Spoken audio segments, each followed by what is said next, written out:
Hello everyone, my name is Caitlin Parsons, and today I'm going to be going more in depth about the weekly content that I viewed this week.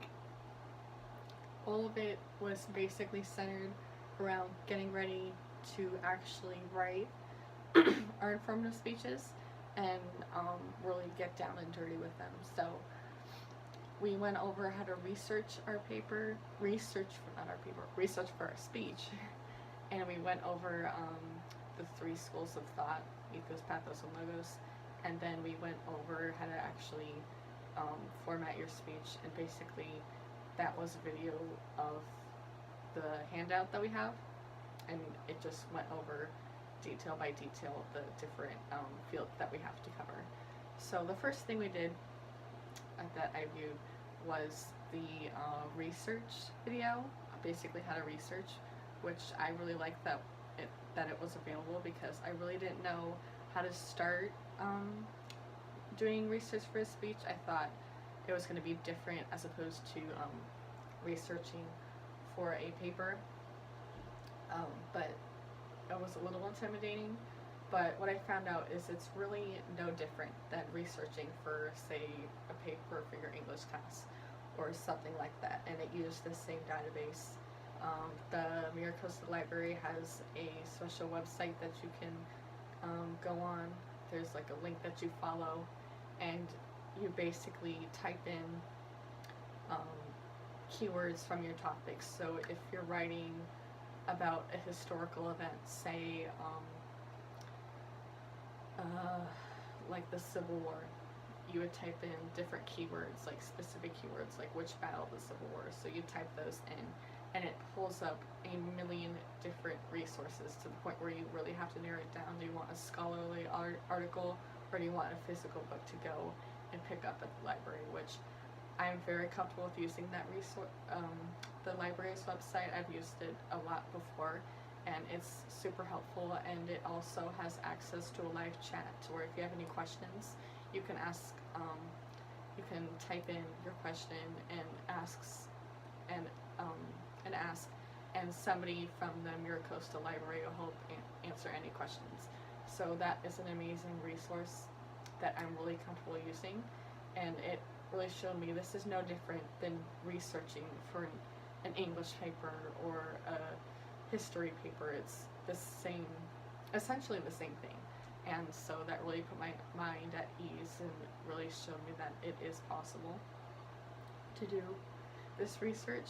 So it really made me more comfortable when it comes to starting my paper in the next few weeks.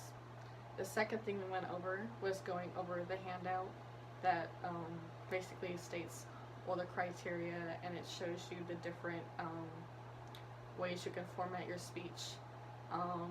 It showed a few examples of those formats, which was very helpful, because I kind of struggled with thinking where to start with my speech. And it just really answered any questions, which I think is helpful, because this is an online class. We don't sit in a lecture. We only really, watch these videos, and we don't really get to go over handouts that you would normally get to go over with your professor in person. So I thought that was really neat and really cool that we could, it's basically the same thing, except it's online. So I thought that was really cool, and it really made me think about what format I want to use for my speech, because, depending on which format I use, depending on who I'm giving the speech to, what setting am I giving it to, how many people am I giving it to, that'll be based off of, that'll base my decision of what format I use, which I'm still thinking of a few topics. I haven't really narrowed it down yet, but I think I'm going to a good start. And yeah, that was pretty much it. And the last thing that we went over was ethos, pathos, and logos, which my senior year of high school, I was exposed to that a lot. I had to take a lot of tests on it, and it was a big focus of my English class that I had to take, and I'm extremely comfortable with those three schools of thought. So it's basically review and just teaching it to me in a more mature scale, um, at a college level. Um, it went over, it gave me different definitions. So I had to watch the video a few times because I was a little confused. But then I went back and, it kind of sparked my memory a little bit. So ethos is establishing credibility. Pathos is appealing to somebody's emotions, and logos is appealing to somebody's reason. So depending on what way your speech goes, you will use one of these three methods. So an example I thought of was I had to write an English paper, a research paper in my English class, and I chose the topic of why people should consider going vegan. And what I did was I used pathos. I appealed to their emotions. I looked up articles on how these animals that we consume are being mistreated in these places, and how can we really, what can we do as humans to limit this problem? So that was what I used, was I tried to appeal to people's emotions and say, like, look how these animals are being mistreated. Here's what we can do to fix this overall issue.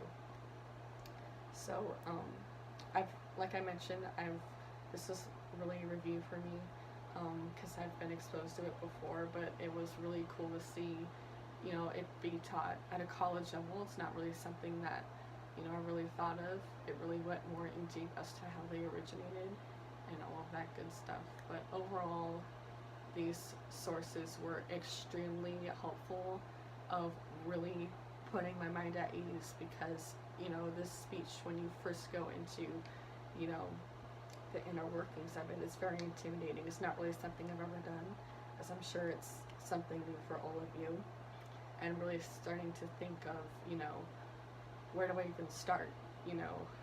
What, like, there's all these little things that you're scared to do, but all of these resources really all of these resources are extremely helpful to answer the small questions, and going over how you can start doing your research for this speech, really narrowing that down. It really showed me that it's not as intimidating as I thought it was going to be. It's actually really easy to start.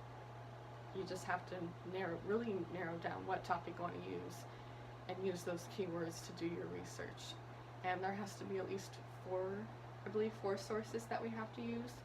And using the MiraCosta library database, I'm sure it'll be extremely simple for me to find the right credible research, because it's important that even though this is a speech that you're giving, you need to make sure that these sources that you're using are not a random article written that could be edited like on Wikipedia or something that's not exactly reliable. You need to make sure that these sources are credible. It's going to make sure that your audience trusts what you're saying, and overall it makes you sound really professional, and just overall gives your speech a very professional vibe, which is very important. And then going over the outline for the informative speech, and really going down the line and saying, okay, this is what I have to do. Here's some examples of different formats that I may have to use. That was really helpful to me, because like I said, I really didn't know where to start when it came to conducting the speech. So that was extremely helpful. And then going over ethos, pathos, and logos, I feel like when it comes to writing your speech, keeping those three schools of thought in mind when you're writing your speech, I feel like that could really help change the game, and really help establish your credibility by appealing to somebody's emotions, really making sure that the audience is impacted by what you're saying, or the audience trusts what you're saying, or the audience is gonna think, oh yeah, this makes a lot of sense. So all three of these resources, I think, are gonna help me succeed in this class, and also help you succeed in this class as well. So all of these resources are amazing, and I hope they can help you as much as I hope they help me. So thank you.